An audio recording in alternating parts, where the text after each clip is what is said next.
Você sabia que a primeira pessoa nascida nas Américas a ser reconhecida como santa pela Igreja Católica viveu uma vida tão extraordinária que desafia nossa compreensão moderna? Estamos falando de uma mulher que enfrentou piratas armada apenas com um rosário, que dormia sobre cacos de vidro por devoção, e cujo rosto, ainda bebê, teria se transformado literalmente em uma rosa diante de testemunhas. Esta não é uma história inventada. Não é lenda. É a trajetória real de Santa Rosa de Lima, uma jovem que viveu apenas 31 anos, mas cuja influência atravessou séculos e continentes. Nascida em 1586, no auge do Império Colonial Espanhol, em uma das cidades mais importantes do Novo Mundo, Rosa viveu em uma época de contrastes brutais: riqueza e miséria, fé e exploração, beleza e sofrimento. E foi justamente nesse cenário turbulento que ela escolheu um caminho que poucos conseguiriam compreender, quanto mais seguir. O que leva uma jovem de beleza reconhecida por todos a desfigurar o próprio rosto com pimenta? Por que alguém rejeitaria casamentos vantajosos para viver em um minúsculo quarto de 1,5 metro no quintal de casa? Como uma pessoa consegue sobreviver comendo apenas o mínimo necessário, dormindo 2 horas por noite, e ainda assim irradiar uma paz que atraía multidões? Essas são perguntas que vamos explorar neste vídeo. Mas mais do que isso, vamos descobrir como essa mulher extraordinária se tornou símbolo de resistência espiritual, defensora dos oprimidos e a padroeira de todo um continente. Prepare-se para conhecer a história completa de Santa Rosa de Lima. Uma história de milagres, sacrifícios extremos, visões místicas e uma coragem que enfrentou tanto invasores estrangeiros quanto as pressões de sua própria família. Se você está pronto para essa jornada pelo passado colonial da América Latina e quer entender como uma jovem peruana mudou a história da Igreja Católica para sempre, fique até o final deste vídeo. E não esqueça de deixar seu like e se inscrever no canal para mais conteúdos sobre histórias fascinantes da fé. Vamos começar pelo milagre que deu nome à maior santa das Américas. Lima, Peru, abril de 1586. A capital do poderoso vice-reino do Peru, uma das joias da coroa espanhola nas Américas, recebe mais uma criança.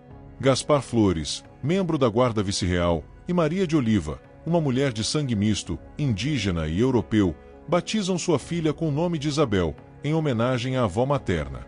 Era a 4ª filha do casal, que teria ao todo 13 filhos, 3 dos quais morreriam antes mesmo de serem batizados.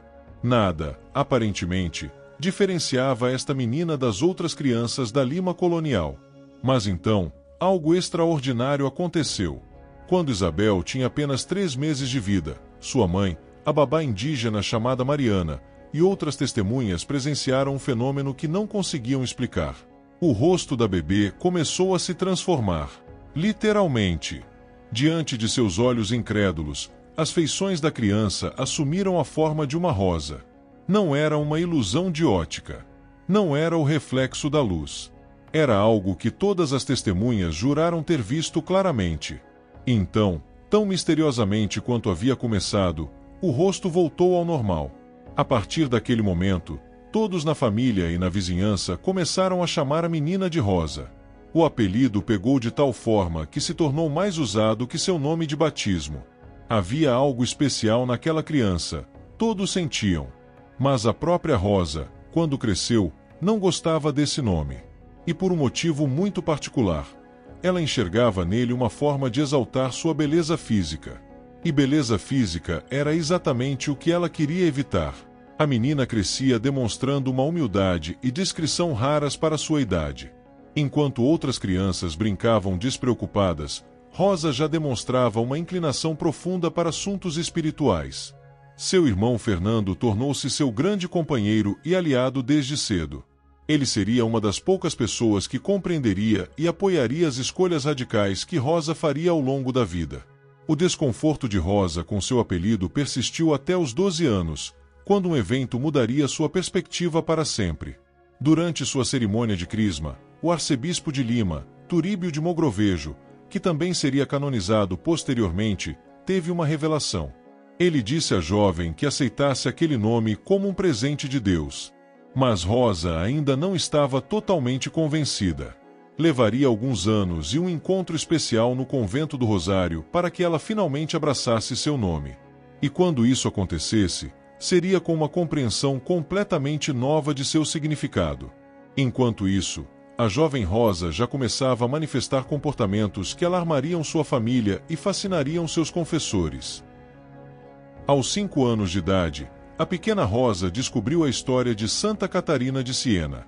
Para uma criança comum, seria apenas mais uma narrativa religiosa. Para Rosa, foi uma revelação que definiria toda a sua vida. Catarina de Siena, a mística dominicana do século XIV que havia se dedicado totalmente a Deus através de penitências severas e serviço aos pobres, tornou-se o modelo que Rosa seguiria com determinação inabalável.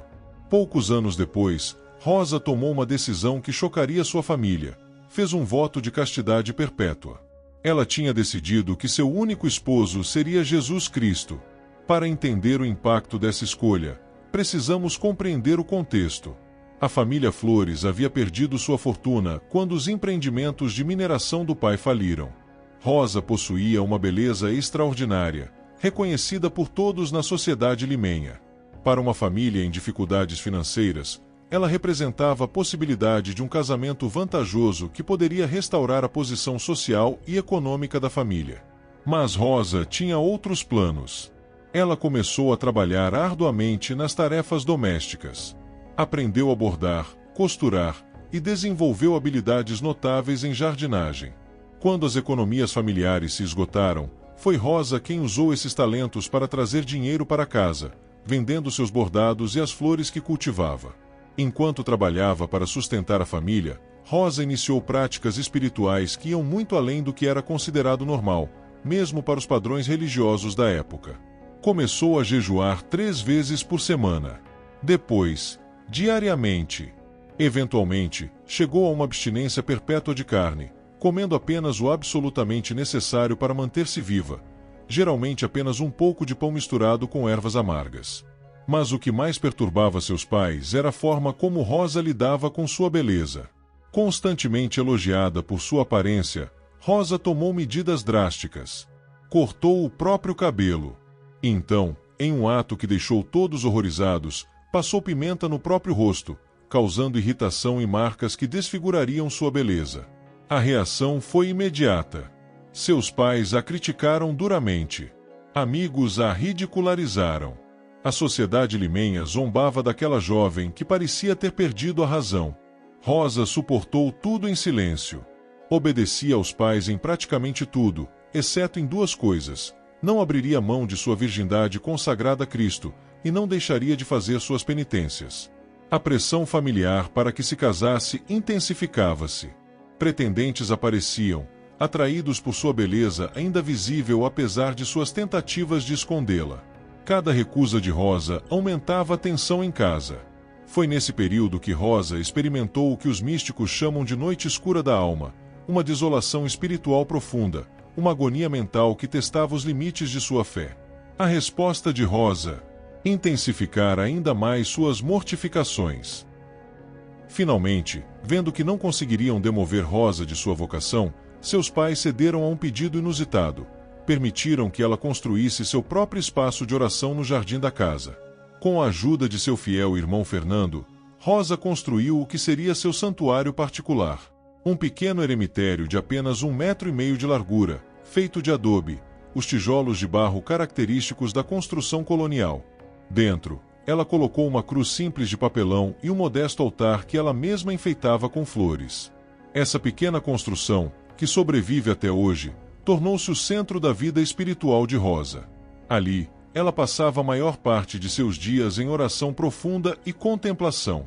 Saía apenas para participar da missa diária, uma prática raríssima para leigos naquela época, adorar o Santíssimo Sacramento na igreja de São Domingos e cuidar dos pobres. E foi ali, naquele espaço minúsculo, que Rosa começou a relatar experiências que deixavam seus confessores simultaneamente maravilhados e cautelosos. Visões de Jesus Cristo. Aparições da Virgem Maria. Visitas de seu anjo da guarda. Êxtases místicos que a deixavam inconsciente do mundo ao seu redor por horas. Mas Rosa não guardava essas experiências para si. Em uma das mais memoráveis dessas visões, Jesus lhe revelou uma verdade que ela repetiria pelo resto da vida: que todos saibam que depois do sofrimento vem a graça, e que sem sofrimento não há graça. E tendo a graça, são necessários muitos sofrimentos para que a graça aumente. Esta é a escada para o céu, e não há outra. Era essa convicção que explicava as penitências cada vez mais severas que Rosa praticava. Aos 20 anos, Rosa foi aceita na Ordem Terceira dos Dominicanos como leiga celibatária, seguindo os passos de sua amada Santa Catarina de Siena. Recebeu o hábito branco e negro e assumiu oficialmente o nome de Rosa de Santa Maria. A partir desse momento, suas práticas ascéticas atingiram níveis que desafiam a compreensão moderna. Rosa usava constantemente uma coroa de pontas metálicas sob um arranjo de rosas que a escondia dos olhares alheios. Uma corrente de ferro apertada em volta da cintura. Dormia apenas 2 horas por noite, quando conseguia dormir. E quando a exaustão finalmente a vencia, Rosa se deitava em uma cama que ela mesma havia construído, uma superfície coberta de cacos de vidro, pedras pontiagudas, fragmentos de cerâmica quebrada e espinhos. Ela admitiu a seus confessores que tremia de pavor só de olhar para aquela cama. Mas então dirigia o olhar para o crucifixo, e o amor que sentia por Cristo crucificado lhe dava forças para suportar aquele tormento. Naturalmente, sua saúde deteriorava-se. Problemas estomacais, asma, reumatismo, febres constantes. Rosa suportava tudo sem uma única queixa. Mas havia algo extraordinário. Em meio a todo esse sofrimento físico, Rosa experimentava uma paz e alegria sobrenaturais que transbordavam de seu ser e atraíam as pessoas. Seria um erro pensar que Rosa vivia completamente alheia ao mundo ao seu redor, perdida em suas experiências místicas. Muito pelo contrário. Rosa possuía uma consciência aguda da realidade social que a cercava. E o que ela via a indignava profundamente. A Lima colonial era uma cidade de contrastes brutais. Enquanto os senhores espanhóis desfrutavam de riqueza extraída das minas de prata e das terras conquistadas, os povos indígenas e africanos escravizados sofriam opressão sistemática. Rosa, que tinha sangue indígena correndo em suas veias através de sua mãe, não fechava os olhos para essa injustiça. E diferentemente de muitos de sua época, ela falava abertamente contra os abusos. Sem medo das consequências, Rosa denunciava as práticas cruéis dos colonizadores espanhóis. Sua voz se levantava em defesa dos nativos empobrecidos e explorados, mesmo sabendo que isso lhe traria problemas com a classe governante. Mas Rosa não se limitava a palavras.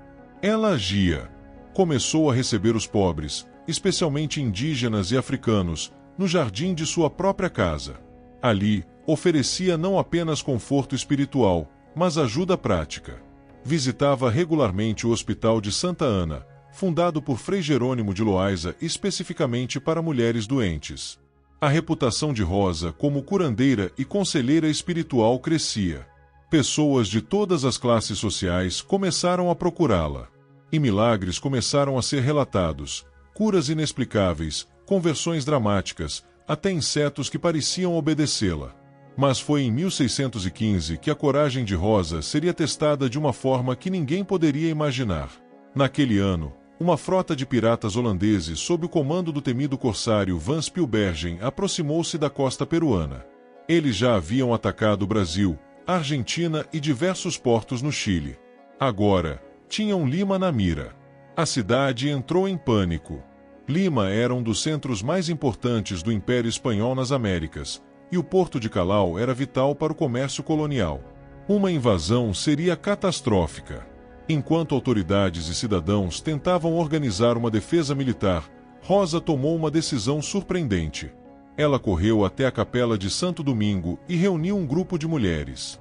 Ali, diante do Santíssimo Sacramento exposto, iniciaram uma vigília de oração intensa. Mas Rosa foi além. Segundo seu biógrafo, Frei Leonardo Hansen, ela declarou palavras que revelam a profundidade de sua devoção eucarística e sua disposição para o martírio.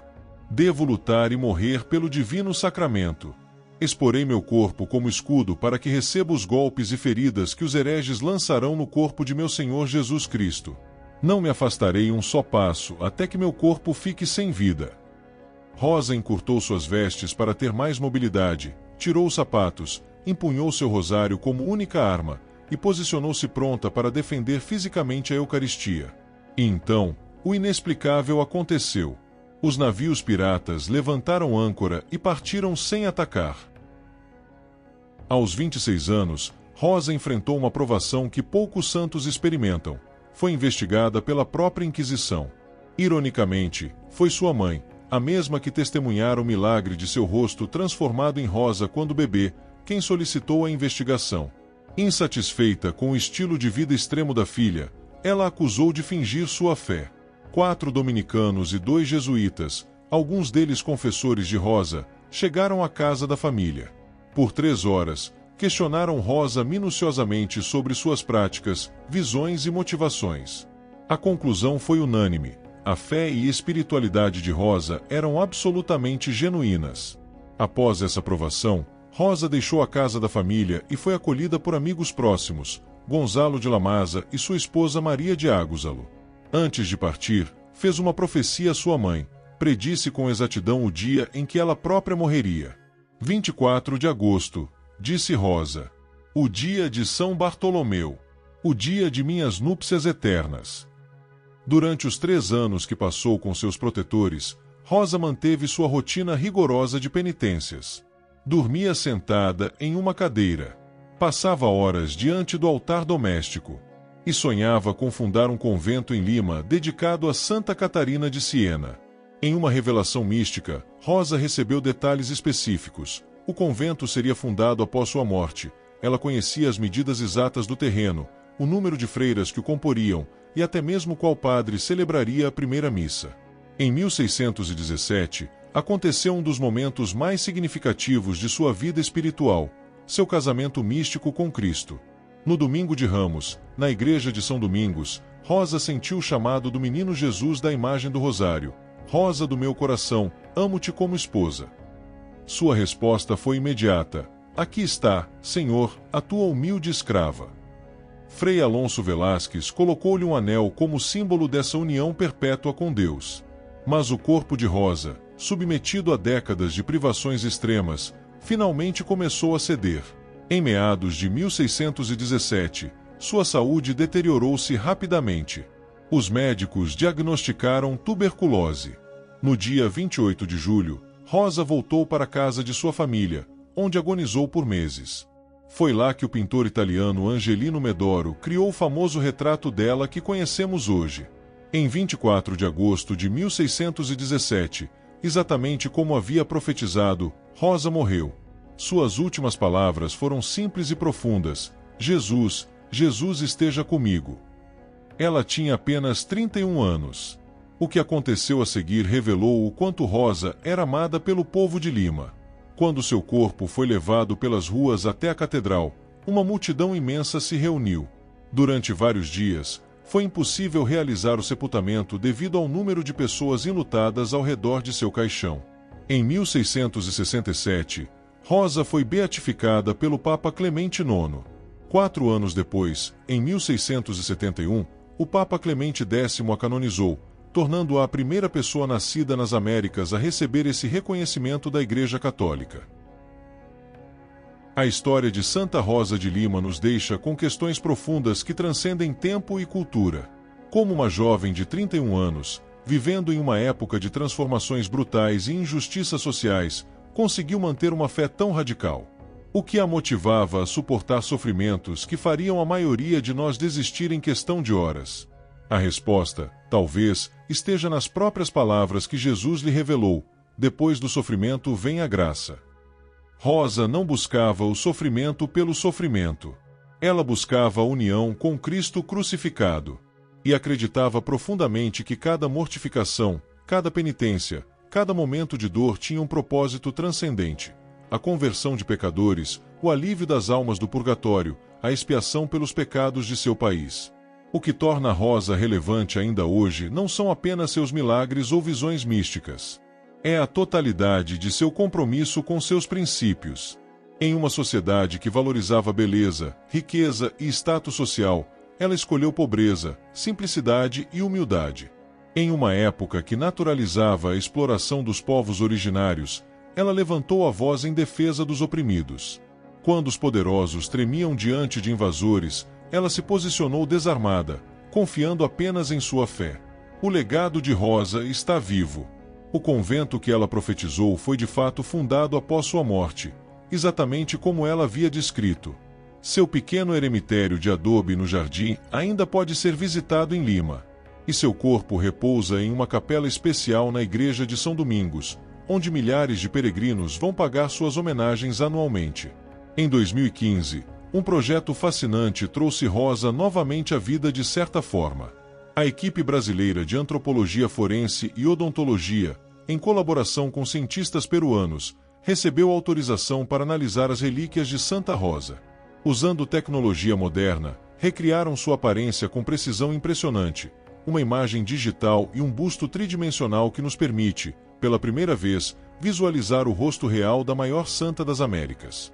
Mas talvez o aspecto mais poderoso do legado de Rosa seja o que ela representa: a possibilidade de uma santidade autenticamente americana, enraizada nas realidades do Novo Mundo, mas conectada à tradição milenar da Igreja. Ela é padroeira de Lima, do Peru, das Américas e das Filipinas. Cidades por todo o continente levam seu nome. Sua festa litúrgica, celebrada em 23 de agosto, continua sendo um feriado público em vários países latino-americanos. E agora você conhece a história completa, não a versão simplificada das estampas de santos, mas a trajetória real de uma mulher de carne e osso que viveu uma fé extraordinária em circunstâncias extraordinárias. Se este vídeo tocou você de alguma forma, deixe seu like e compartilhe com alguém que precisa conhecer essa história. Nos comentários, gostaria de saber, o que mais te impressionou na vida de Santa Rosa? Foi sua coragem ao enfrentar os piratas? Suas penitências extremas? Sua defesa dos oprimidos? Ou algo completamente diferente? E se você quer conhecer mais histórias fascinantes de santos e figuras históricas da fé, inscreva-se no canal e ative o sininho das notificações. Santa Rosa de Lima, padroeira das Américas, rogai por nós.